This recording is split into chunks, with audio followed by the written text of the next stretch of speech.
part 3. She tells him, or Alaric has Damon tell Jeremy to walk away and not give Mystic Falls a second thought. Don't even think about it, just go. You'll have a good life there, you'll meet girls, you'll be able to graduate from high school, you'll be able to do good things and lead a normal life, and you won't have to deal with all this crap. They don't want to do this, but they feel like it's the only way. The reason that Elena gave Rebecca back to Klaus wasn't just a show of good faith, it was a deal. She told Klaus it was a life for a life. She gave him Rebecca, and in exchange he would spare her brother, because Jeremy really has nothing to do with any of this. So Klaus agreed that he would leave Jeremy alone. He had a free pass. But that doesn't mean he wasn't going to come down on everybody else.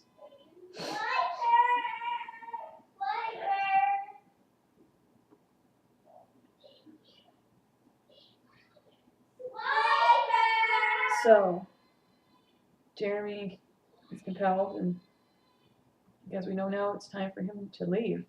You don't want him to, but you know it's the best thing for him, because if she were to lose him, I think it would break her down in pieces. So she goes outside on the porch. Yet again, I swear, it seems like you can count on 2 hands the number of perfect porch scenes between Elena and Damon. It's ridiculous. It's like every emotionally strung out scene that they had was on that porch. I don't know what it is about that particular set piece, but it's like it has so much meaning for them. And I have to tell you, even though I was squealing with delight by the end of this scene, it warmed my heart, because if you remember at the end of season 1,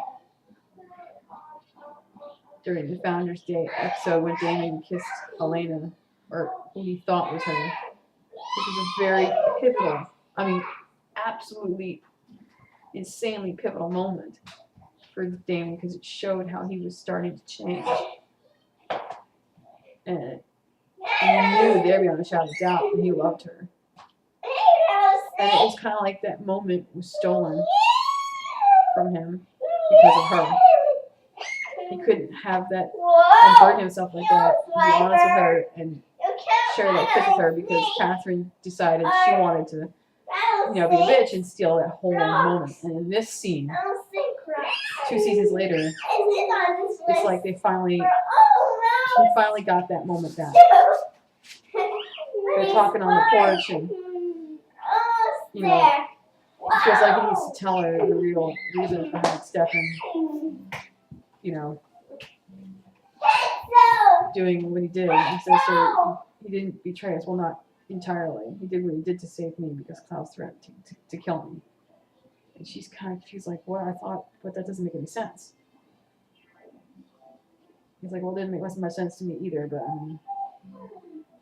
and he was irritated because he felt like with letting Stefan go, that he could finally be absolved of feeling guilty. He can't feel guilty about wanting her anymore because Stefan's out of the picture. He doesn't have his humanity anymore. He's being a total jerk. He's gone, whatever. He doesn't have to feel like guilt.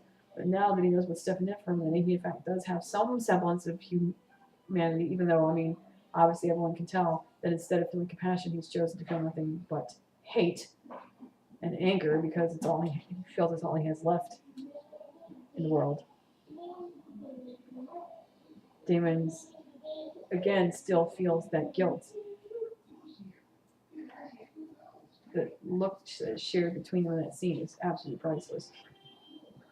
He feels the guilt for wanting what he wants. And he says goodnight to her and attempts to walk away, but then stops. I was thinking through that whole scene, they were so close. There have been other scenes in the past where I was like, this wouldn't be a good idea, and this ain't right for them to do it there. No. This scene, I was like, oh my God. If you're going to walk away, I swear I will kill you myself. Because this was that moment where if it didn't happen there, it was never gonna. I'm like, you need to turn your ass around, walk your ass back up those steps, and kiss her.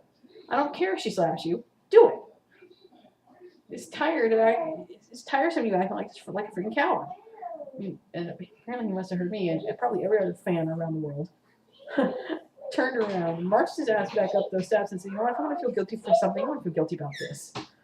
Which is so totally Damon, it's ridiculous. Perfect line, perfect timing, perfect everything. And of course the kiss heard around the world. I can't even say enough. It was magical. It's like everything else in the world just ceased to exist. And the only thing that was there was Damon and Elena on the porch.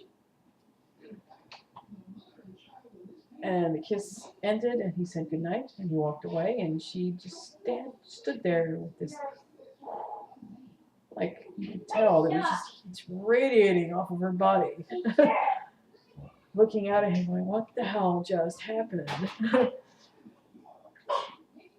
Very obvious that she enjoyed it. Very obvious that she enjoyed it. She did not attempt to pull away. She did not hit him. She did not slap him. She took it. Meaning she wanted it. It's pretty obvious this whole time that she's wanted this. She's been fighting hard. And she could have said, she could have said anything. She could have said, Damon, don't. She could have pushed his hands away. She could have slapped him. She could have kicked him. She could have done anything. It's not like she hasn't done that in the past. This time she did not. Because this was something that she wanted. And that's where the episode ends. Oh! And I know that everybody in the Vampire Diaries fandom is shrinking and screaming. This is a kiss 3 years in the making. I don't know where it's going to go from there, but we shall see. Preview is for episode 11, Our Town. I think the action's going to get taken up a notch. Looks like Klaus is going to make some shit happen. If he doesn't get what he wants, things are going to get decidedly worse for everybody involved. Jeremy will probably be gone. And sooner rather than later, we're going to be getting an appearance by Bonnie's mother. And I think that whatever has to do with that coffin, because when Bonnie and Stefan made this deal to hide the coffins, she was looking at that one coffin, the one that she was constantly drawn to. And he says, I've tried every way in the world to get this one open, and I can't. And she believes that it's sealed by a spell. Now I know that there's supposed to be an appearance by Bonnie's mother, who has not really been in the picture most of her life. I'm thinking that Bonnie's mother will have something to do with removing that spell. Maybe she was the one that put it on there in the first place. I guess we'll see when the time comes. All in all, awesome episode. Slow paced, but it was necessary. And it led up to a lot of amazing moments. So that's all for now, and we'll see you again next week on Thursday for episode 11, Our Town. Peace out.